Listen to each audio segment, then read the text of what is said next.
All right. Good morning, good afternoon, good evening, however it is you may be listening, wherever it is you may be listening from or to. Welcome to another episode of the Sports Warrior Podcast. It's me, Dave, your host. Welcome. This is the Week 11 preview and the Thursday night review from last night. We're going to talk about that horrible game. Hey, if you hear me interacting with anybody anybody, I am live on Twitch at Sports Euphoria, live on Facebook at my name. These do go live if you're the audio version on Spotify, Apple, Google, whatever the case is, whatever it may be.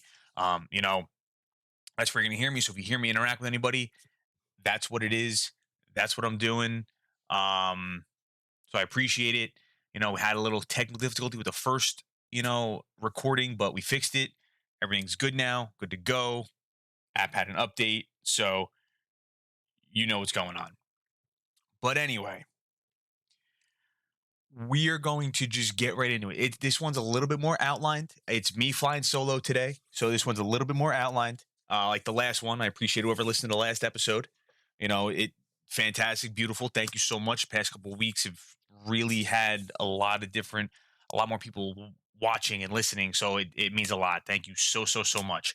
Um, but it with that, like I said, being said, we're just going to go right into the week 11 Thursday night football game, which was against the Falcons and the Patriots. Not the greatest of games, unfortunately. No Cordell Patterson, and it goes to show you what happens. Even with him last week, you saw what happened with the Falcons and the Cowboys.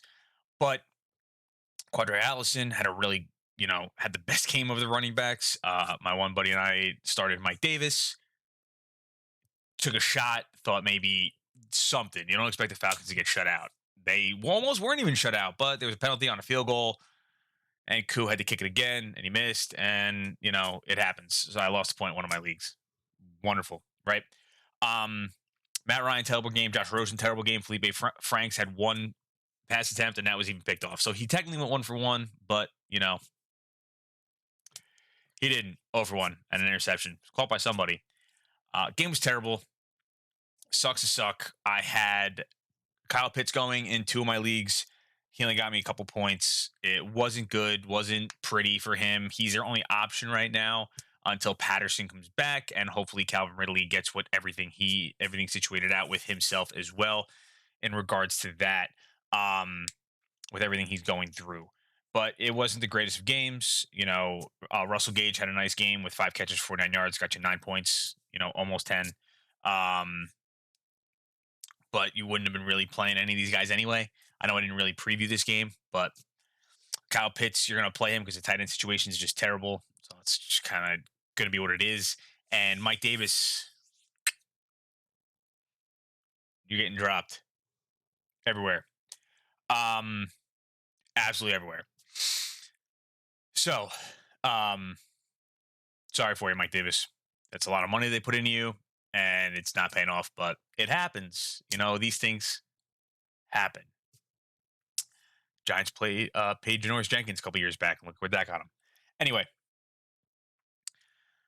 Patriots, Mac Jones, solid game again, 22-26, one interception, a touchdown. Only fantasy relevant in two quarterback leagues or dynasty leagues. He's still young. They're not, he doesn't have to sling the ball around the yard, especially this game. They just played very conservative. There's no reason to introduce anything new to him or show your hand with things that are new, like things that you're trying out. Just go out there. Your defense is playing great and do it. When he has to sling it around, I'm sure he'll sling it around the yard just fine. Ramondre Stevenson had a very good game. In regards to just in general, he did have a catch, but he had 69 rushing yards as well. And Damian Harris had a good game as well. But they're going to be a split backfield now. They're just going to be split, Stevenson and Harris, and either one of them is going to have a good game or the other one's going to have the good game. It's a Bill Belichick running back offense. If you've been around playing fantasy for a while or just watching football for a while, you know what the Bill Belichick running back offense looks like.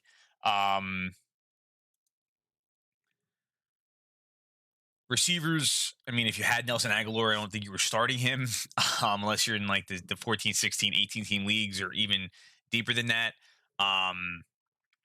Kendrick Bourne 4 for 42, and Aguilar 5 for 40 with a touchdown. Kobe Myers had 4 catches as well. He led the team in targets, so he's still being targeted the most. And Hunter Henry had a bad play with miscommunication with Mac Jones for a touchdown. It was in double coverage, so I don't even know if Henry would have come down with it, but that led to Aguilar's touchdown. I believe it was Aguilar's touchdown. If not, it was a field goal. Um, but nonetheless, each running back had a catch. Just kind of the defense was the story of the game. They had 4 interceptions and a touchdown. That's kind of the defense, in fantasy land scored more points than the entire team. And Nick Folk is just a fantasy god. Um, but yeah, that's the Thursday night game. That's what that was. That's what that is.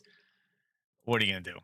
I got offered I was asked about Mike Gesicki a couple days ago. I traded him away for Parham from San Diego, Los Angeles, and a pick. I think it was a third round pick. I have to double check. I don't remember. Oh, it was a third round pick for this year for rookies. So that got rid of the Gesicki thing. But I'm rolling with Pitts. He had his bye week already. Dynasty guy, and I have Parham now for next year. So good, another good young tight end. And I also have Tyree Jackson, which kind of backfired a little bit because the Eagles just extended Dallas Goedert. So you hate to see that, but Tyree Jackson could maybe get some playing time this week if Goddard doesn't play. So he'd get to, I picked him up before that happens. And he's young too. But with that being said, I'm going to jump into the previews for the following weeks, for this upcoming week, I should say. I broke it down a little bit more. Last episode was more structured. I had notes to recap every game. I'm going to do the same thing again this week, or next week, I should say, for this week's games. And I did the same thing for this week, for the previews, I should say. I have starts of the week for people that I want to start, and any of the co-hosts that are going to be coming on with me.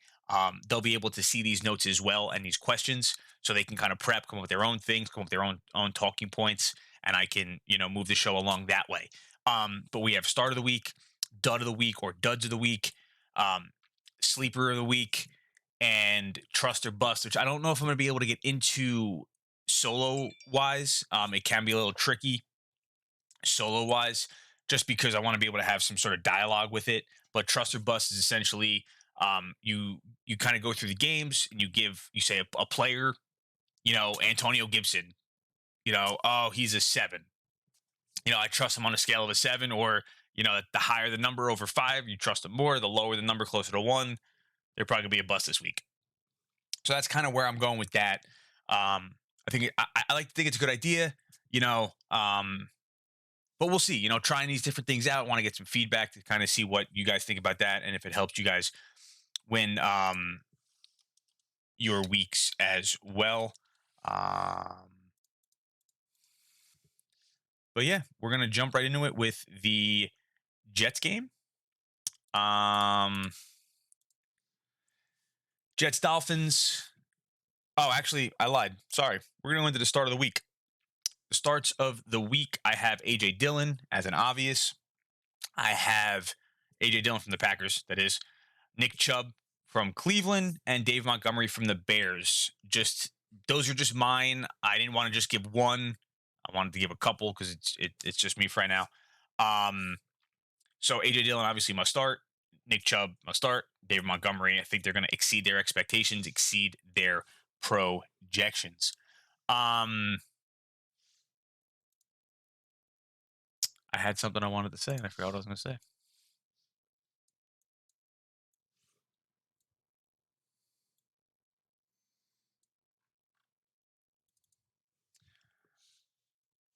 But I do apologize about that. So a dud of the week is somebody who I think is going to be perform lower than their expectations. So I have Antonio Gibson, any Jacksonville running back, and yes, this is my hot take that Zeke is not going to perform as well as people think he's going to. And I'll get to that and cover that when I get to the game. But Antonio Gibson, any Jacksonville running back, and Zeke. My sleepers of the week, people that are projected lower but are going to exceed those expectations and finish towards the top of the charts this week. I I have Jeff Wilson from San Francisco. Elijah Mitchell may or may not play. He's now doubtful for the game with a broken finger that he broke on Sunday. Um, did have surgery already, so if he can take some snaps, hand the ball off, carry the ball, or take handoffs, I should say, then we'll see how that goes. Deontay Freeman, Deontay Foreman from Tennessee. They are playing the Texans. I expect them to just blow them out of the water. And there is no Jeremy McNichols. He is out, ruled out with concussion. And then Myles Gaskin. I'm going to talk about a little bit more about Myles Gaskin when I cover the Jets Dolphins game. I just kind of don't see how the Jets can stop Myles Gaskin. He is a sleeper, but he also scares me because he could, when they played I think it was Tampa. He had crazy big game. You wouldn't expect it. These kind of things. So he's been getting a majority of the touches because of no Malcolm Brown. So I want to see if he can do that again. Because I think just at least in my one league, we just need one more week, because Miles Sanders has a terrible matchup this week. And maybe Foreman can carry us too, depending on how Foreman does in one of my leagues. So we'll see. But yeah, Jeff Wilson, Deontay Foreman, Myles Gaskin are my sleepers. I think they outperform their projections by a decent amount. So now with that being said, Myles Gaskin, we're going to get into the Jets and Dolphins. Myles Gaskins, can we trust him? It's been inconsistent. I think this game against the Jets, we will be able to. I think he's going to show that he's going to, get a majority of carries. All their skill positions, I like them. Well, their number ones basically Gesicki, Waddle, and Gaskin. Tua is going to have a big game. He has to. If Tua doesn't have a big game against the Jets, you have to question everything if you're a Dolphins fan. I know there might be a Dolphins fan watching right now or listening. If Tua does not do well against the Jets, ouch. Like, serious got to look at the mirror and think about it. Because that's not good. Only Jets player I really trust if you took him on thinking Zach Wilson was gonna start slinging it around, doing things like he was in college. You took Corey Davis, but other than that, Michael Carter, long shot Elijah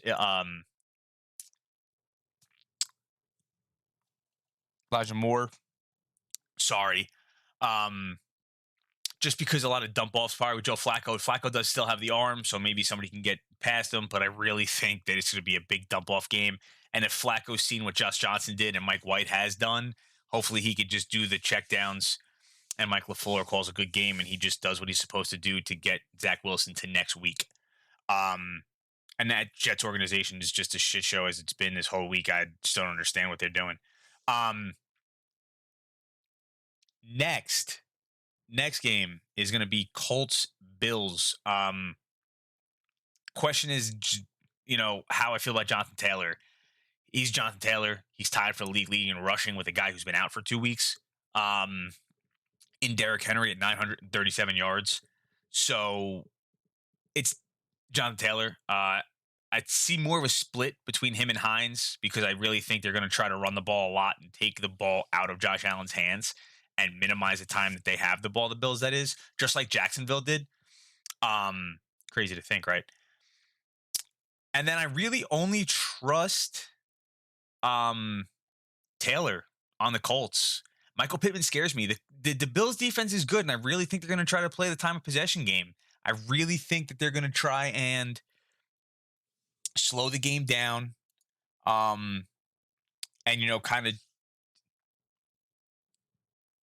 tight ends might have bigger games. The slot, maybe 5 catches for Pittman, but I don't know if he has the yardage game. Maybe they get into the red zone, but it's going to be dependent on, they're going to try to control the clock and control the ball because they're going to have to slow down the Bills offense.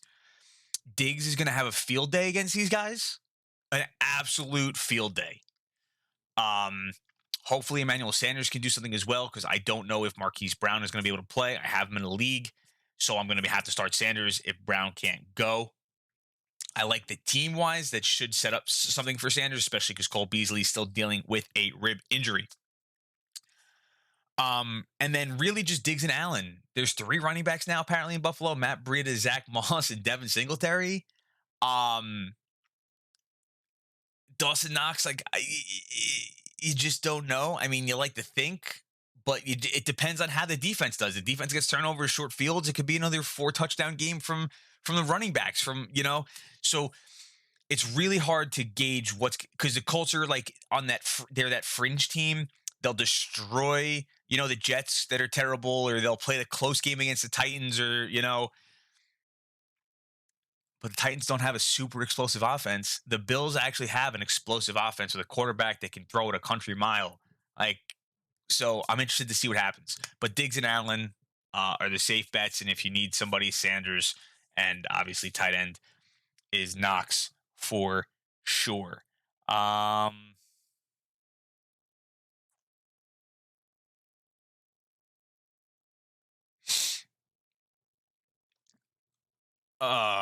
I just got a text message from somebody.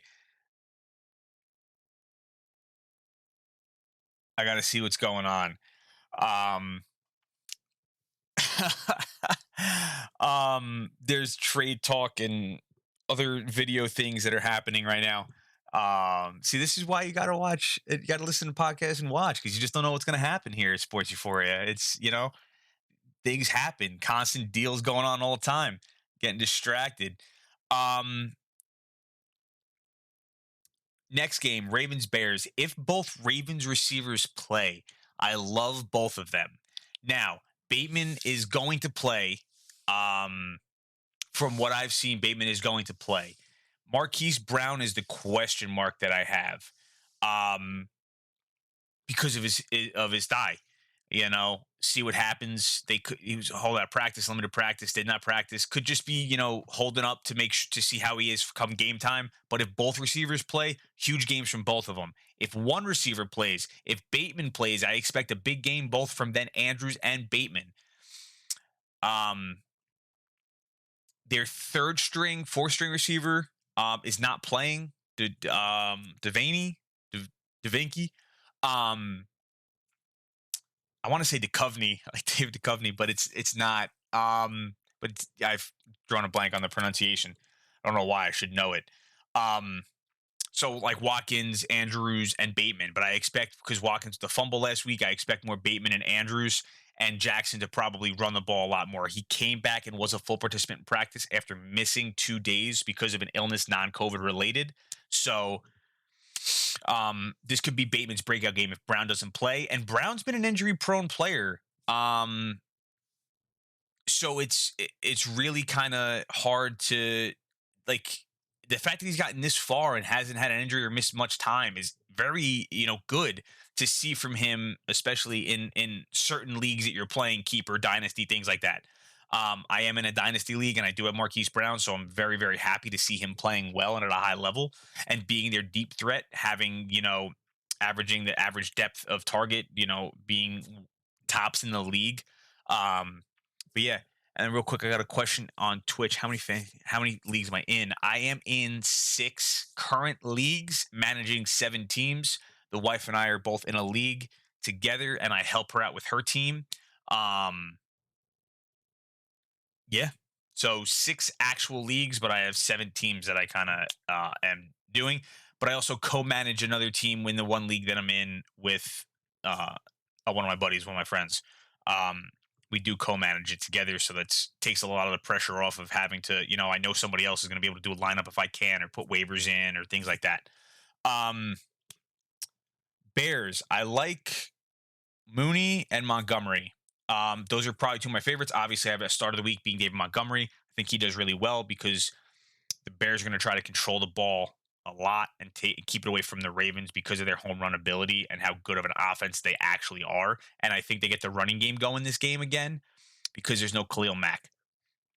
He's out for the season. They did sign Bruce Irvin, but I don't know how I feel about that. But I do like Mooney a lot. Allen Robinson, yeah. Cole Kmet, yeah. But Fields has rapport with Mooney, and he's been building more rapport with Kmet. So I do think Mooney is going to have a good game this game. Could be a breakout game for him. He had a really nice catch against the Steelers for the bye last week. And Fields is really coming into his own. I think they have with the bye week more of a game plan. Fields looks good. And with the rushing yards he can get you in fantasy leagues and in leagues like that, and he can get in games, I think he's a sneaky play come late season, depending on how their schedule looks. Um, One of these episodes, I will do a strength of schedule for the end of the season for playoffs to see who has good playoff things, and I'll try to get a couple people on for that podcast so we can kind of cover a whole lot. You don't have to listen to my, you know, extremely annoying voice for an hour plus. Um, but I think Justin Fields scores over 20 points this week as a QB. So if you a two quarterback lead a league, load him up. And if you have Stafford on a bye and need somebody and Fields is available, or you pick Fields up in anticipation of Stafford's bye, um, you know, then pick up Fields. I think you'll be good. And like I said, Mooney and Montgomery, big games. Next game, Lions Browns. The only people I trust here, as you could see from my start of the week, is Nick Chubb, and any other running back, which is Dearness Johnson. Those are the only people that I trust for Cleveland. DPJ, Donovan Peoples-Jones, may do something, um, getting behind somebody if he plays, but I know he's been dealing with an injury as well. And then they just run the ball first, and they're going to be so ahead. They're just going to probably Baker or Case Keenum's probably going to throw the ball if Keenum's. I don't even know, but they're probably going to throw the ball maybe 12 times against the Lions, like maybe 12 times. So load up any. I mean, Demetric Felton might get a ton of points for Cleveland. Okay. The only people you're playing, I mean, the only one you feel confident about is DeAndre Swift, just because, especially with the quarterback that's going to be playing for the Lions, backup Boyle, um, checkdowns, tight ends, running backs. I had these notes before I knew that Goff may have not been playing, so I like the tight end to begin with. But DeAndre Swift is a stud. Jamar Jefferson is ruled out, so it should be him and Jamal, or just DeAndre by himself. So a lot of Hawkinson, a lot of Swift. But Hawkinson had a 0-point game. Dude, Hawkinson was terrible.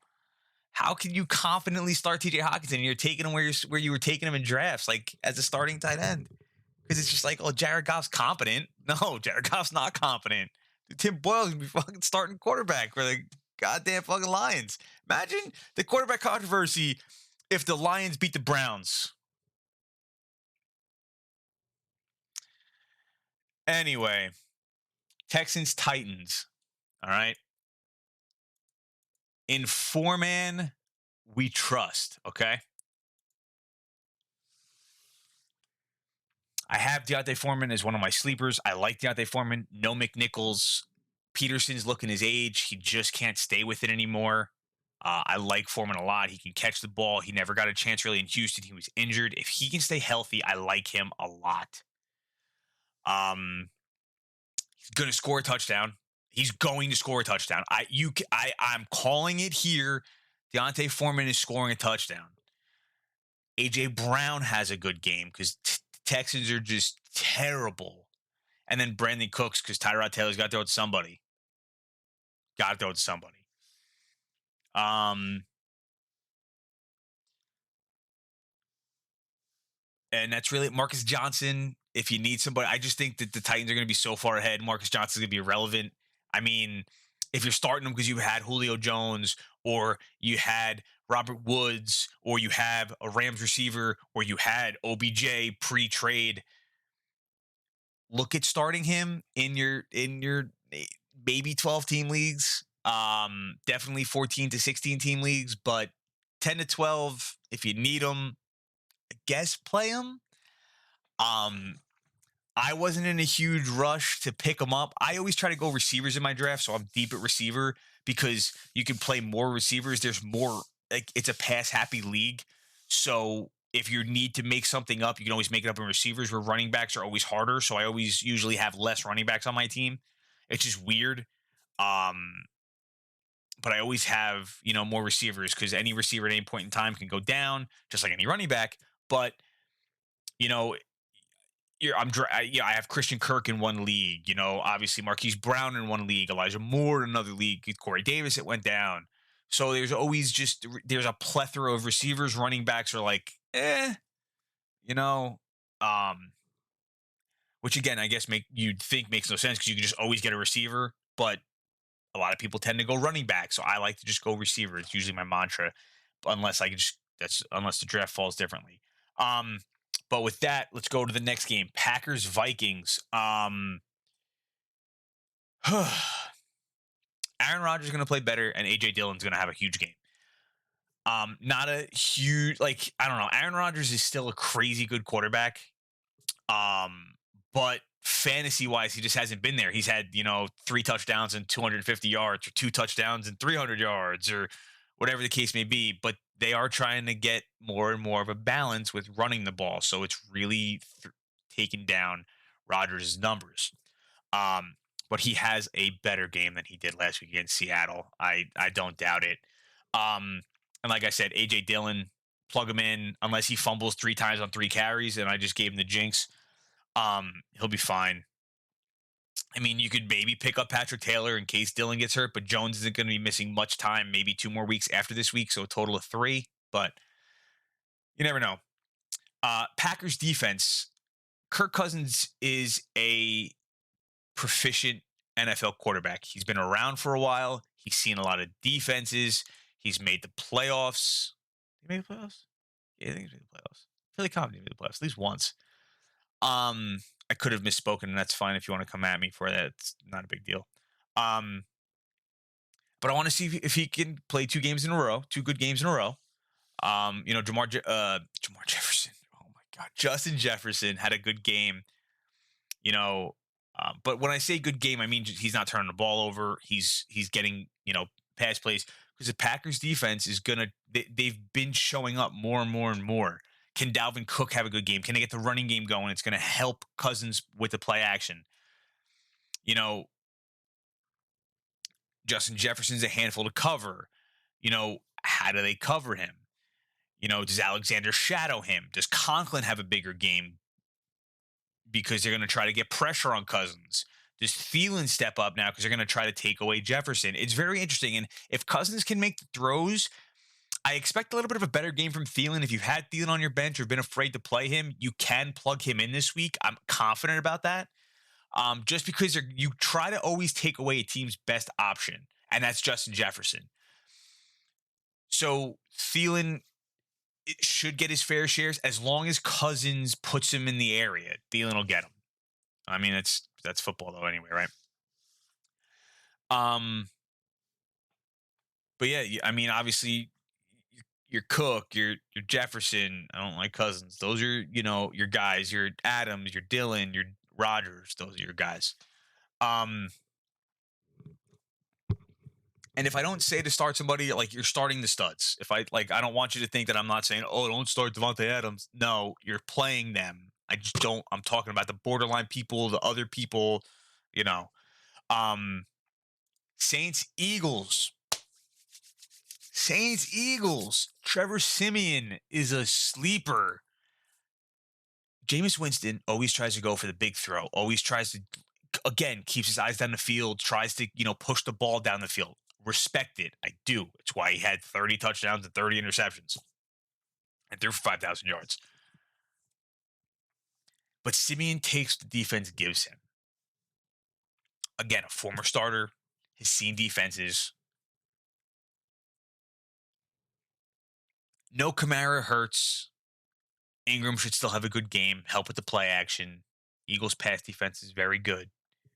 But Simeon takes what the defense gives him. Troutman, look for Troutman to have another good game. Traquan Smith, Deontay Harris. They're going to, I don't see Slay shadowing anybody, but Simeon's going to take what he gives it, what the Eagles give you. Ingram, like I had touched on, you're going to start him because he's just Mark Ingram, man. The guy he's a starting running back in the NFL. Nobody else is taking touches from him. Start him, especially obviously when there's no Kamara. Just sheer volume. They're just going to hand the ball off. Sheer volume. And then Jalen Hurts and Devontae Smith. Devontae Smith had two good games in a row. From a fantasy perspective, he had three. He has three touchdowns in the past two games. You love to see that from the former Heisman winner. Had a great catch last week. Shows you he can go up and make those tough catches against a very good cornerback. Jalen Hurts putting it in a place where his receiver can get the ball. Also making moves, rolling out, making good throws, keeping the play alive. Jalen Hurts is stepping into becoming a more and more proficient quarterback as well, but they've also established a running game, something that they should have been doing. Oh, I don't know, the first 6 weeks of the season when you had Miles Sanders. Any Miles Sanders? Not that I own Miles Sanders or anything in the league. Um, but seriously, come on, you gotta ugh. That was to Sanders. If Sanders plays, it still scares me because the Saints' run defense is top notch. Okay, they're like third in the league in run defense and rushing yards allowed. Just don't. Hurts is going to get his, but if Goddard doesn't play, I still like Jackson at the tight end position because Goddard is in concussion protocol. But Smith, Watkins, they have other receivers, and I don't expect Lattimore to shadow Devontae Smith by any stretch of the imagination.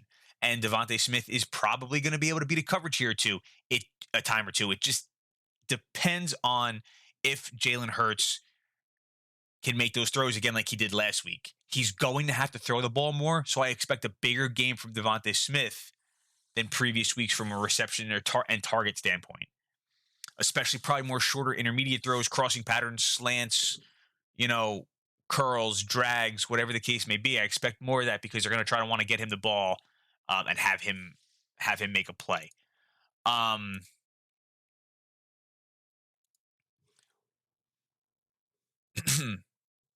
But that's Saints Eagles. Next, Washington Panthers.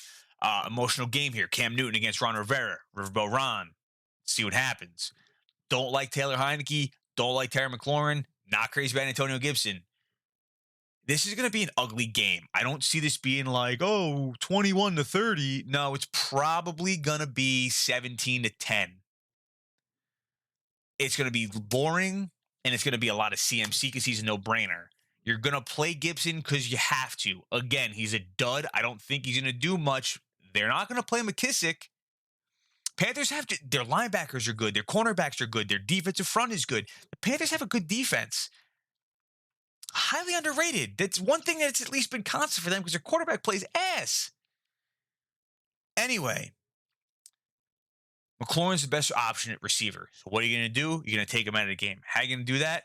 He's going to get he's going to get Gilmored. Stephon Gilmore is just going to be like, bye-bye, McLaurin. Going to eat him up like a Pac-Man. You're playing CMC, no doubt about it. DJ Moore scares me. Cam Newton is not the most accurate passer in the NFL by any stretch. He has rapport with DJ Moore. I'm sure a couple years ago, you guys saw that video about Steve Smith talking to Cam Newton saying, should I start this DJ Moore guy? You think he's worth it? So like DJ Moore coming out of college, people know who he is. He's a top receiver. The kid can play. Quarterback's up. And everybody knows what bad quarterback play does to a receiver. Look at Odell. I'm just saying, you see these things. And Antonio Gibson. He looked better last week, but I just think that the Panthers are going to get ahead and control. It's just they're going to run the ball. Taylor Heineke's not going to do very well passing because he's probably going to throw a lot of incompletions and a lot of interceptions. Panthers defense probably gets a touchdown. I'm just saying, Panthers defense gets a touchdown. Now watch, they just beat the Bucs. They come out on fire, but I think it could be a big letdown game. You're on this high, and then all of a sudden you're coming in and you're playing the Panthers, and you just beat the Bucs, defending Super Bowl champs, and then you just put up a goose egg. Just saying. 49ers and the Jacksonville Jaguars. Jeff Wilson. If Mitchell plays, you're probably going to play Mitchell. And it scares you to start Wilson because Mitchell's out there. If Mitchell does not play and he went from questionable to doubtful, I do like Wilson. He got play last week and he knows the system. He's played in it longer than Mitchell has. Not saying he's a better running back than Mitchell, but he knows the system. Keep that in mind. I do not trust any running back for Jacksonville, but if you have to play one, it's going to be James Robinson. However, he is still questionable and may not play. And in that case, you're not playing Carlos Hyde, and it's going to be even more of a shit show. And then if you own Kittle and Deebo Samuel, you are playing Kittle, you're playing Samuel, and you ain't even having second thoughts about it. Now, I know you're probably thinking, Dave, they're supposed to blow him out. Why are you going to throw the ball? For the first 2.5 quarters, they're going to go to put points up on the board. Just like you saw Indy do against the Jets for the first 2.5 to 3 quarters, they were like, oh, touchdown, up, touchdown, up, touchdown, up, touchdown. San Francisco wants to make a statement, and Jimmy G wants to make a statement that it's not the Trey Lance era yet. Expect Kittle and Samuel to still have good games. Kittle having, maybe now, efficient games. Kittle might get you 3 for 60 and a touchdown. You'll take it because Jimmy G's probably only going to throw the ball 16 times. Samuel, can run it for a touchdown. Samuel can take one to the house so he can get, 5 catches for 80 and a touchdown. You'll take it. Brandon Ayuk might have 3 catches for 40 yards. You'll take it. On the third downs when they need to throw the ball because it's 3rd and 8, you're not going to run it. That's what they did against the Rams. I expect a lot of that again, and then more running on the back end. Next game, Bengals and the Raiders. Jamar Chase, Joe Mixon. Jamar Chase and Joe Mixon. I do like T. Higgins here as well. Just because number 2 receivers against the Raiders tend to have success. And they showed you they can't cover for nothing. So they're probably going to try to take away Jamar Chase to not get burned and make Higgins beat them. They're going to get pressure, and the Bengals do not have a good offensive line. So they're going to try to slow down the rush by running the ball, hence the Joe Mixon. But again, T. Higgins, a big body, a big red zone target. Okay? And you're going to take away Jamar Chase. They're going to do that. They do not want to get burned by Chase. Take something out of the Jets playbook. And saying that, it does scare me with Joe Burrow, and why I wouldn't necessarily play Burrow is because that offensive line. Max Crosby is a beast. I think he still leads the league in pressures. The guy's crazy.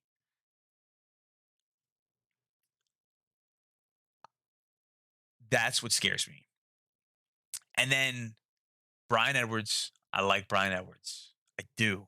Got talent. Stretches the field. Has some speed. No more Ruggs. Not as fast as Ruggs. Anyway, I love Hunter Renfrow. Hunter Renfrow is making himself like a reason to be started every week. He's going to get you 6 catches in like 60 yards or 50 yards and a touchdown. Dude, if they're at the 5-yard line, it's going to Hunter Renfrow, and you're not stopping it. He's running the same route he ran when he was at Clemson when he caught the game-winning pass to win the national championship game. It's going to happen.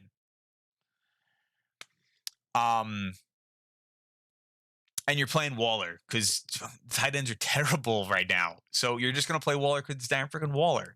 I don't trust the running back still, because it's Jacobs for, 10 carries and 60 yards. And it's, 13 carries and 60 yards. And it's Kenyon Drake for 8 carries and 30 yards and 3 catches for 20. Like, what? So, I don't know. The next game, Cowboys and Chiefs.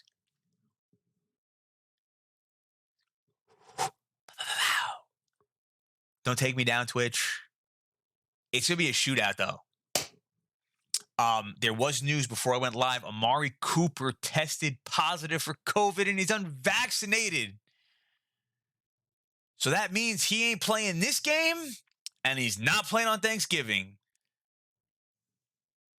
Get yourself a heaping serving of Michael Gallup.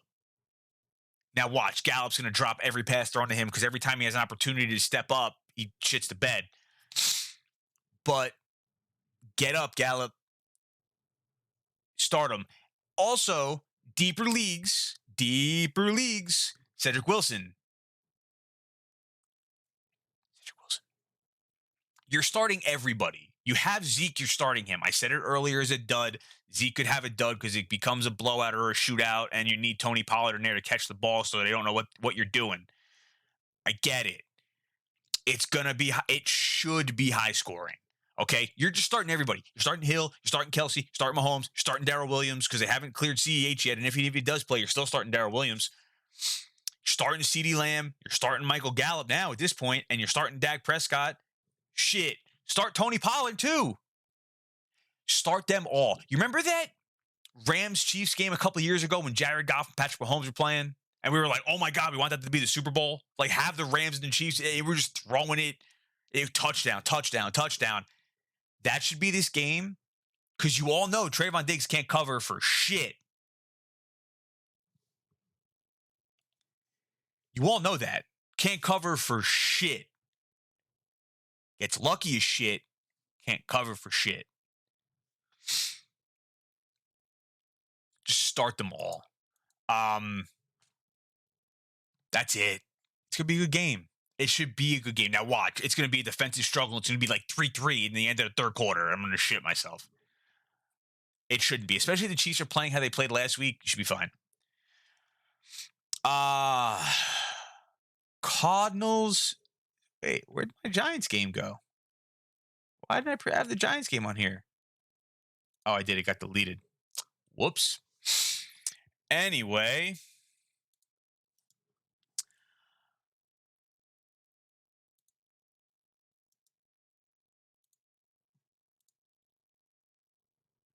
My apologies for that.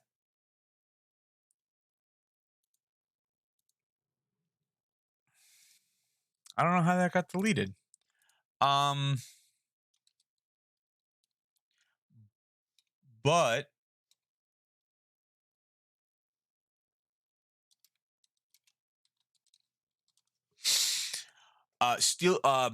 Cardinals Seahawks.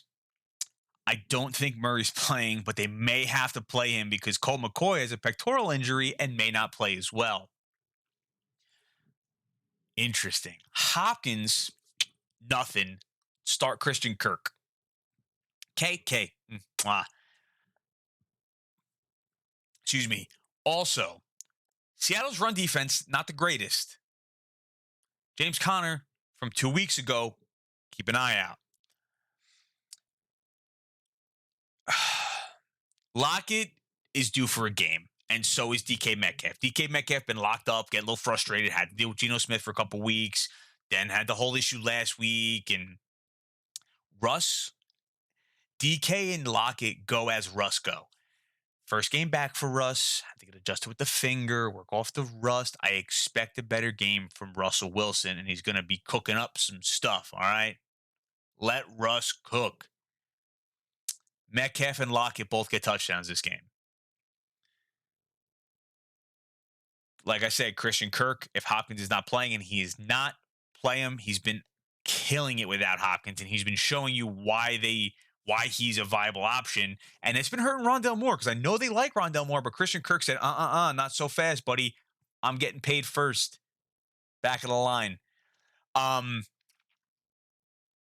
yeah, just Cardinals.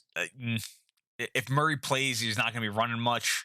And probably a lot of, Kirk and Connor. Next, Steelers and the Chargers. Mason Rudolph might play because Big Ben is still in protocol. If Mason plays, he had a lot of rapport with Ray McLeod. I like a sneaky play of Ray McLeod, especially deeper and DFS leagues. Okay, super deep leagues, 18, 16, 14 teams. Ray. Because you saw what they were doing against the Lions. They barely threw the ball to Deontay Johnson. What the hell is he doing? And obviously Najee. If Mason's playing, a lot of Najee. Chargers have a terrible run defense, so you should get Najee. And I believe Bosa COVID issues, so I'm waiting to see what happens there. Um, Chargers got to wake up on offense, man. They have not been looking themselves lately, by any stretch. By any stretch, the Patriots, it's not looking good. Herbert's got to wake up, started off hot, got to finish strong, man. People, you're slinging it, you spinning it around the field, man. You cannon, super uber talented. Wake up though, dude. You can do something. Like I don't know what Staley's doing, but come on.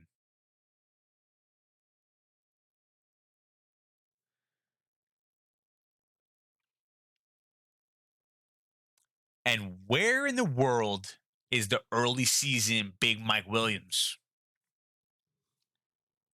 My one partner, my one league, like, yo, let's pick up Mike Williams. Let's pick up Mike Williams. No, no, no, no, no. No, no, no, no, no. We got Keenan. We got Keenan. We got Keenan. We didn't pick up Mike Williams and we traded Keenan Allen. It happens.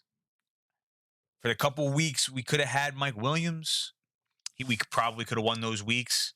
So yeah, but at the same point, we were able to maybe get other players that we have now. Because we didn't get Williams and he has been absolutely doing nothing. And then we unfortunately traded Keenan Allen and he's been playing better for Myles Gaskin. So hopefully Gaskin can do something in my own league. But Keenan's going to have a big game. Charger secondary is still a little banged up. Especially because Samuel will probably be on Mike Williams to take away the deep stuff. And Eckler, no TJ Watt this game. A lot of injuries for Steelers. This is a game where the Chargers can really get back into the groove. This is their get right game. There's a lot of injuries again for the Steelers, and I think the Steelers could just get blown out of the water, especially with no Big Ben. It's just going to be ugly. But like I said, Najee and Ray, because if they get down big, Mason's going to have to throw the ball. Check downs to Najee and Ray, fast little jitterbug. So keep that open. Obviously, you're going to play Deontay Johnson where you took him, but just don't feel terrible when he lets you down again because it's Mason Rudolph. Last but not least, the Bucks and the G-Men. If Andrew Thomas plays this game and everybody can go back to where they go on their offensive line, Daniel Jones and Saquon Barkley have big games. I'm just saying. No Vita Vea for the Bucks. They've been giving up 3 of the last 4 games. I believe they've given up 100 yards. At least 100 yards. 3 of the last 4. Okay. Saquon supposedly was going to be able to play against the Raiders. False positive COVID. Got the week off. Gets the extra week off. For the bye week, comes back. Saquon, I need you for my leagues. Okay? You're starting them. What's the running back situation looking like? You're starting them over. You're starting them.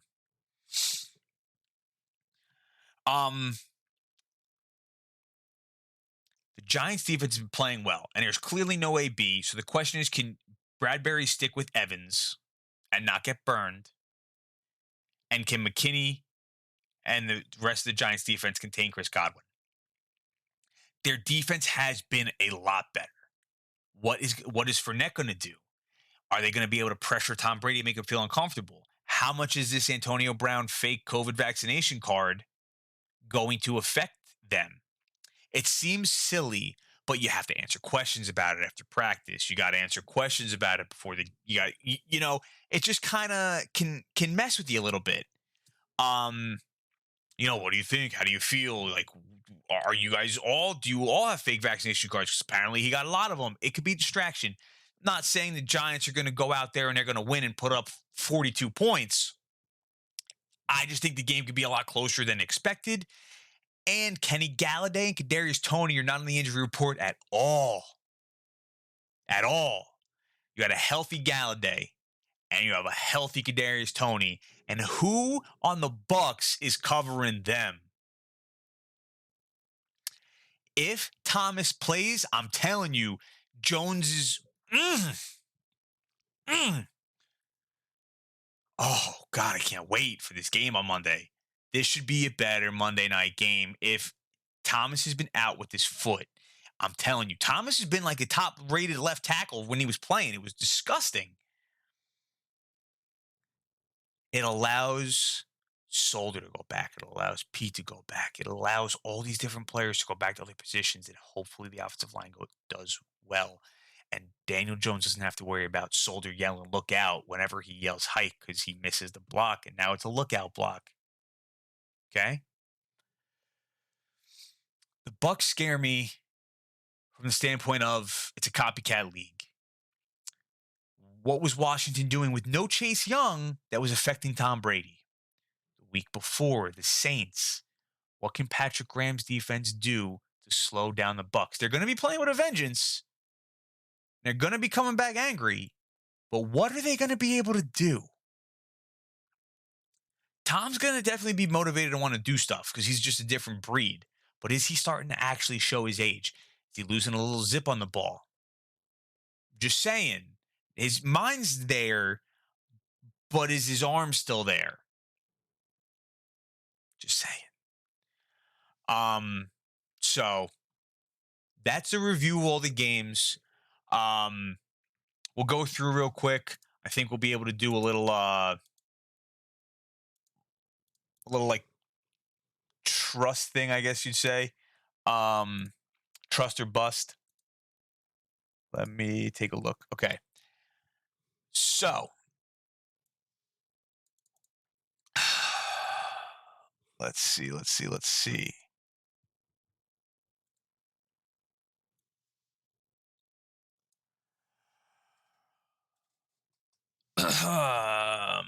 Just for like the tricky ones. Miles Gaskin, 7 for trust.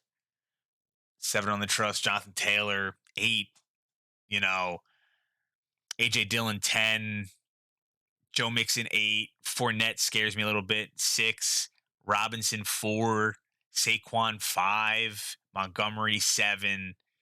Gaskin, 7. Michael Carter, 4.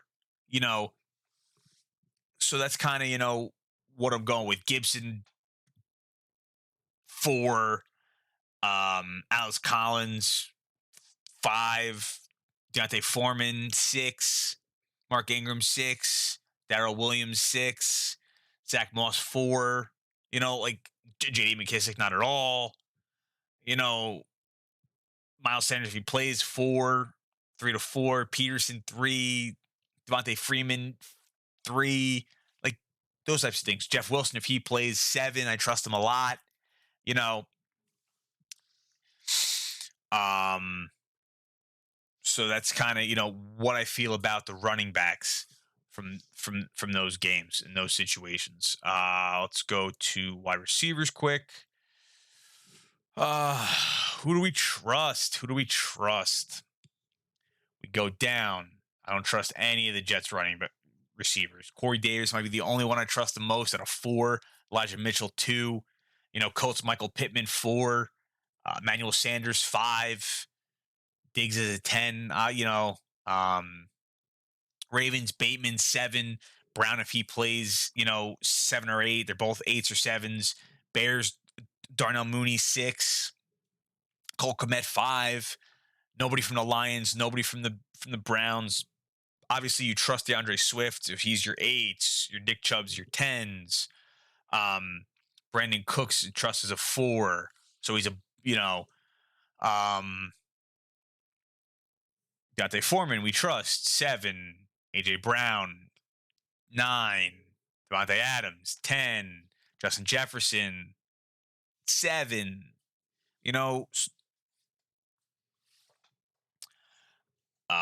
DJ Moore, 5. Terry McLaurin, 4. Debo Samuel, 8. Marvin Jones, 3. Jamal Agnew, I have more trust in, 6. Jamar Chase, 7. T. Higgins, 7. Hunter Renfrow, I trust him, 7. Brian Edwards, 5. CeeDee Lamb, 10. Michael Gallup, 7. Tyreek Hill, 10. Nicole Hardman, 3. Just don't trust them. You just got to try to know who to trust. So, um, Steelers, Najee, like I said, Najee Harris, the running backs at 10, Keenan Allen, 8. That's it. I don't trust Mike Williams. 4, not really crazy about Jared Cook, so Bucks, I don't know. I don't like Mike Evans, I give him a 6. Saquon Barkley, I give him like a 6 or a 5. Chris Godwin, a 6 or a 5. Like Leonard Fournette, 6 or 5. Brady, 6 or 5, like 6 or 7. Daniel Jones, 5 or 6, maybe 4. Like, so that's kind of how much you trust. Trust or bust, man. Trust or bust.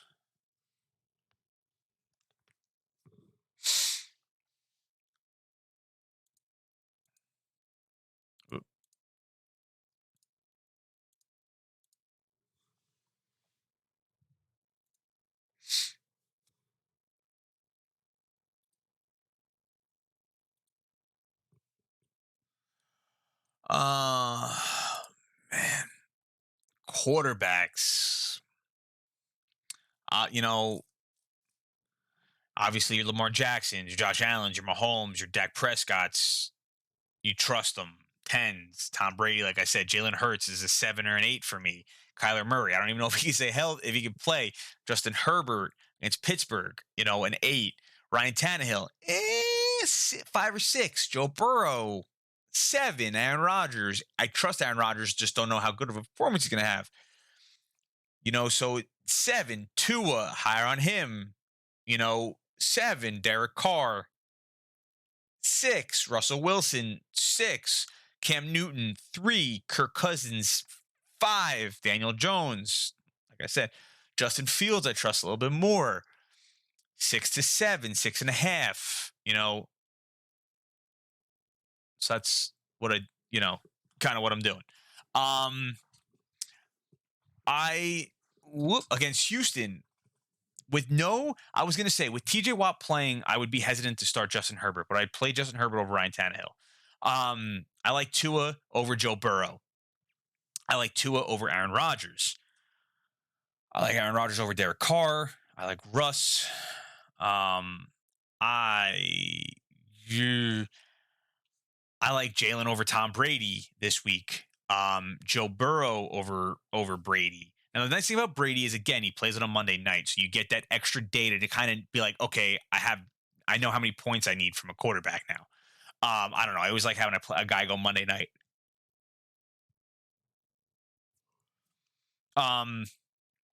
Sneaky plays Justin Fields over Russ, Justin Fields over Rodgers. Those are just plays that I like. So let's go. And this is all based off of PPR. I will let you know if it's not like Antonio Gibson. I like in non PPR. But like I'd start Myles Gaskins over Michael Carter, Mark Ingram over Michael Carter, Josh Jacobs over Michael Carter, Dante Foreman over Michael Carter, Darrell Williams over Michael Carter. I just don't know what Flacco's going to do. I get it. He's the only option, Michael Carter. But again, still, just saying. I like A.J. Dillon over Zeke. I like A.J. Dillon over A.J. Dillon, James Conner,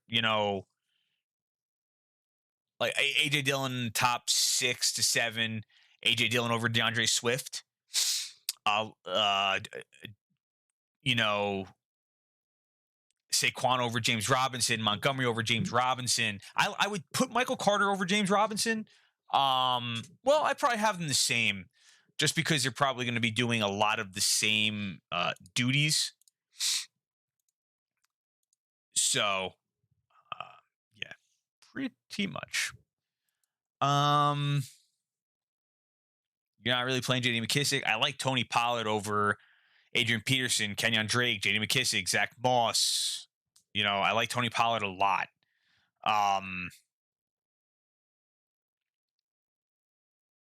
Miles Sanders over Peterson because if they're just being able to run well, the offensive line, maybe Sanders can do something if they promise him. But Howard's probably going to be the goal line back. So unless Sanders can break one or they just want to give him one, that kind of stuff. Next, we have some receivers. CeeDee Lamb, I bump. CeeDee Lamb, top 10 even with no Coop, but I do move up Gallup. Feeling over DJ Moore. The only thing with DJ Moore that I am not crazy about again is Cam Newton, but Devontae Smith over Michael Pittman, Devontae Smith over Mike Williams, Michael Gallup over Michael Pittman with no Amari Cooper, Michael Gallup over Mike Williams, Christian Kirk over Corey Davis, Christian Kirk over I like with no Hop. I like Christian Kirk over Mike Williams. The only thing with Mike Williams and Christian Kirk, two different players, so Mike Williams could end up having like a 60-yard like reception, where Christian Kirk could end up getting you but that could be the only thing that Mike Williams does. So, just saying. But I like Rashad Bateman over like Jarvis Landry, Rashad Bateman over Kenny Galladay. Like I said, T. Higgins is going to be good. If there's no Marquise Brown, Rashad Bateman over DJ Moore, Rashad Bateman over Michael Gallup, Rashad Bateman over Corey Davis, sneaky play Kadarius Toney. So, and tight ends. I mean, you guys know tight ends. Kelsey, Waller, Kittle, Andrews, Gesicki. Fryermuth should be able to have a decent game as well.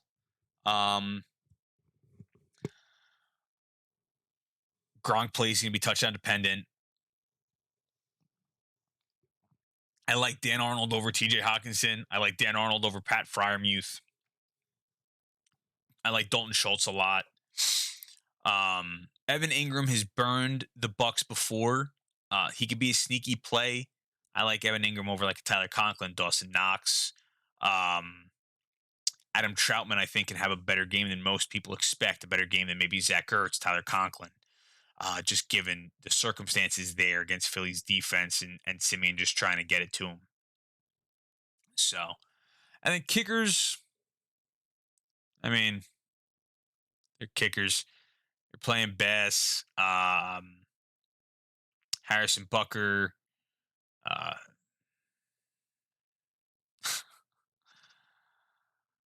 Oh God, like Graham Gano, because that could be an interesting game. Gano suck up. Boswell's obviously phenomenal kicker. Tucker, Jason Saunders, Greg Zerline. That should be a shootout, so Zerline should get a lot of points. I like Zerline over like Zane Gonzalez. I like Zerline over Randy Bullock. I like Zerline,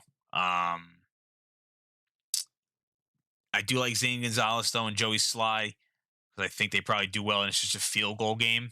So, but we'll see. We shall see. But in all seriousness, though, with that being said, I hope you guys enjoyed it. I hope you guys win your weeks this week.